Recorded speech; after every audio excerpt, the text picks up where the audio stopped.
Mezitím na Ever After. Já to věděla.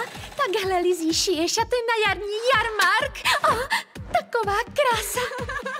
Zdá se mi, že některé studentky vyrazily na jarní jarmark v plné polní.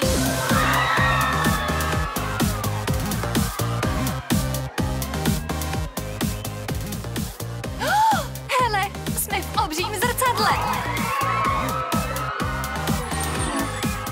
Vy jste všechny tak čarokrásné.